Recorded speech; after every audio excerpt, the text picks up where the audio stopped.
So looking back at your careers, what's one mistake that you've made along the way, and what did you learn from that? Well, I can say one of my biggest mistakes was not using my voice early on. I really thought you had to get everything right in order to move to the next position. And really, it's just using your voice, saying yes when you're uncomfortable, and then just taking a chance. You don't need to know everything. Yeah. Similarly, I would say that comparing yourself too much to other credit unions, when I think we all have, a meaningful role in the space and in the movement. So, comparing yourself too much to others, I think, can get a little distracting, and just focusing on what you bring to your membership.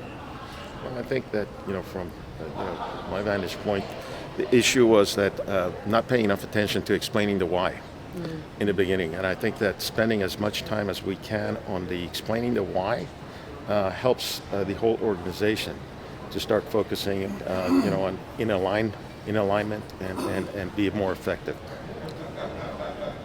I'll say when I became a new manager, I didn't really trust my team, and so I just continued to do all the work myself because I didn't think that they could do it, and I didn't have faith that they were able to do it, and it made them resent me, it made me resent them, and I don't think that was a good environment. So that was one of my learning lessons: is you have a team for a reason, and learn how to trust them, and if they're not doing what you need them to do, how to train them up or train them out to do something else. That's great. Mm-hmm. Yeah, and I think that I said earlier that you don't wait till you know everything. Mm-hmm. You're never going to know everything, and so that works for every decision. You have to jump in, you have to learn. So don't wait, don't delay.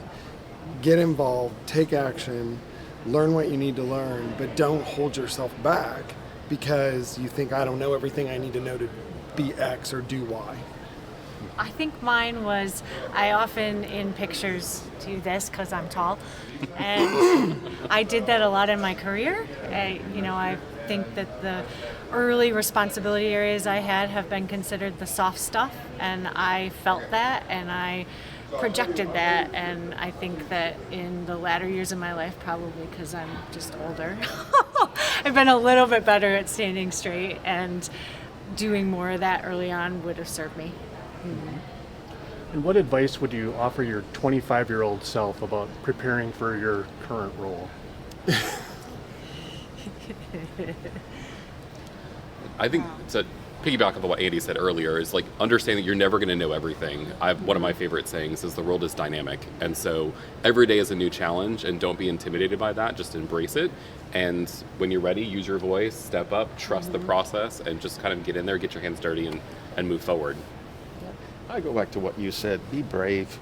A lot of times people don't ask, and they allow themselves not to get it because they never asked. And I think that, giving yourself the right to be daring in that regard and ask for responsibility, ask for opportunity, ask for projects, ask for things that you were mentioning earlier, just ask and be braver, in that regard. I think that I know that I've missed a lot of opportunities because I just didn't give myself the right to ask. And I think I would say that it's not going to turn out the way you think it is. Right? You have this plan and it's going to be just like this, and you're not going to not be successful. And the real truth is, it's not going to turn out to look anything like that, but it is going to be okay. It's going to be better than okay. It's going to be awesome, amazing.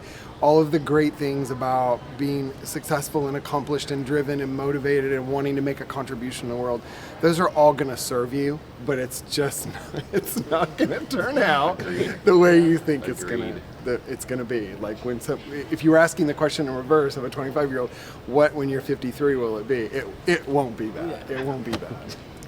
Mine would be to stop overthinking. I can't tell you how many Sundays I've lost in my life worrying about something that nobody else is worrying about.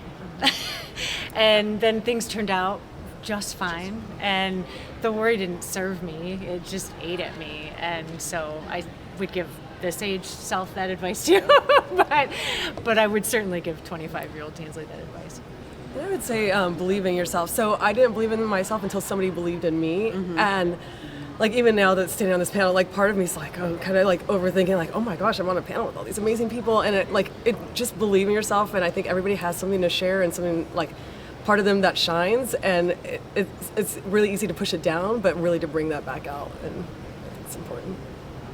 I just think for me personally, I wish I would have taken more opportunity to network and get to know people. But it's not just about the networking piece, it's about the relationships that you build throughout your career, because every day, can become monotonous, but it's the people, the community that make a big difference. So engage, do things, and build relationships. Best leadership advice you've ever received? I can actually answer right straight off. So when I was doing my MBA, I had to do this executive research project where you have to follow an executive around. And the executive I chose was John Tippett, who was the very long-term CEO of American Airlines Credit Union, an older gentleman, really genuinely one of the kindest, most loving, gentle human beings I've ever met. And so I asked him that question, and his answer to me was, Andy, be careful when you judge others' decisions, because you will never know everything that there is to know about how that decision was made. And I tell my executive team a lot, trust but verify, trust but verify, trust but verify. But the real truth is, you can worry, you can spend a lot of time, but you will never, ever, ever know everything there was that went into a decision. I would say one of the really important things is not only do you want to have a mentor, but you want to have an advocate, someone that is willing to help you, to speak up for you when you're not in the room. And it really just goes back to that relationship building that we've talked about. I think mine was a lesson in humility. It was a gentleman by the name of Phil Altman. And I remember we were, driving, and we were talking about management and philosophy and all that good stuff. And he turned around to me and said, Nutter, whenever, once in a while, stick your head in the puddled water and pull out and see how big a hole you leave. And it always stuck with me. What it meant was that, everybody is replaceable. Everybody, but having humility to understand that, and understand that there are others who can be smarter than you, and there are others who can bring it, and make a difference is real important. So, anyways, it always stuck with me. I always imagined sticking my head in a puddle of water, pulling it out, and not seeing how big a hole we leave behind. But it's really true, really true. Yeah, I think the concept of listening more than you talk, you can never really go wrong with that. And to Andy's point, you don't really know all the information all the time, and at some point you do have to trust, and you do have to then verify. But I think just listening, especially when you take on new roles or in new organizations, finding out what's happened before and how you can either continue that success or build upon opportunities. I would say one of my former managers used to always say clear communication is key, and whether or not it's good information or bad information, sharing that information with your employees is key. Whether you keeping things sugar-coated doesn't help them improve or doesn't help them move forward, so just really being clear in your communication. I would say vulnerability.